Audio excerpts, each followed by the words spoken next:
Bismillahirrahmanirrahim. Assalamualaikum warahmatullahi wabarakatuh.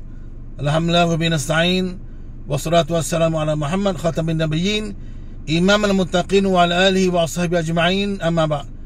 Muslimin muslimat, sahabat-sahabat, mudah-mudahan anda dan keluarga anda sejahtera, bahagia dan mendapat redha daripada Allah dan dimurahkan rezeki insya-Allah. Muslimin yang saya muliakan, saya sahabat anda dalam motivasi, Abu Hasan Al-Asy'ari. Pada kali ini, pada petang ni, nak bincang sikit doa mendapat kesabaran.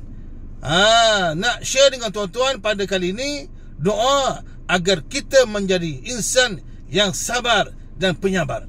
Muslimin yang saya muliakan, bahaya marah. Bila kita marah, maka kita akan mengamuk dan ramai yang akan terkesan. Dan kalau cikgu tu marah, cikgu marah-marah, maka anak murid akan trauma, akan sedih.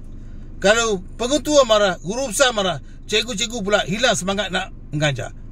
Kalaulah bos-bos majikan marah, nak menengking-nengking, hentak meja dalam mesyuarat, maka pekerja pun akan hilang respek kepada bos tu, akan merungut dan esok ponteng kerja.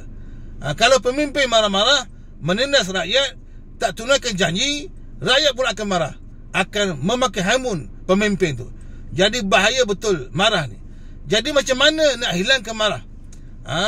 Macam mana nak hilangkan marah? Dengan cara bersabar.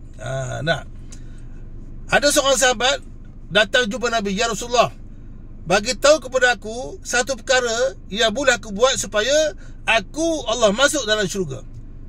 Nabi kata, "La taghdab walakal jannah." Kamu jangan marah, bagi kamu syurga. Ini hadis sahih riwayat Imam At-Tabrani. Jadi Nabi bagi tahu, wahai sahabat, la taghdab, kamu akan masuk syurga. Kamu jangan marah, kamu nanti masuk syurga. Dalam hadis yang lain, Nabi sebut la taghdab, la taghdab, la taghdab.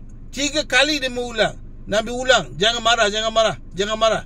Dan pentingnya menolak marah ni. Pentingnya kita tidak marah, supaya kita akan tenang, cool, dan semua masalah akan dapat diselesaikan. Muslimin yang semulakan, kalau suami isteri marah-marah kan, anak-anak pun tak tenteram dalam hidup, tak tenteram nak study, sebab mak ayah asyik gaduh je. Jadi jomlah kita amalkan doa kesabaran ini. Bismillahirrahmanirrahim. Amalkan doa ni. Rabbana afghir alaina sabran wa tawaffana muslimin. Saya ulang lagi sekali, amalkan doa ni.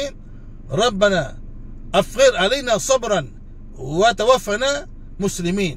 Ini doa berdasarkan Al-Quran, surah Al-A'raf ayat 126. Satu lagi doa yang elok kita amalkan, Rabbana afghir alaina sabran wa thabbit aqdamana wansurna 'alal qaumil kafirin. Saya ulang lagi sekali doanya, Rabbana ataupun Allahumma afghir alaina sabran wa thabbit aqdamana wansurna 'alal qaumil kafirin. Ya Allah, kau berilah kami ni kesabaran, berilah kami ni sabar, biarlah kami ni sabar, tetapkan iman kami, keyakinan kami, dan menangkanlah kami mengatasi orang-orang kafir. Ini doa mohon kesabaran berdasarkan ayat Quran surah Al-Baqarah ayat 250. Jadi amalkan doa ni selalu. Mudah-mudahan kita akan sabar menghadapi kerenah kehidupan, kerenah jiran-jiran, kerenah adik-beradik, kerenah anak-anak.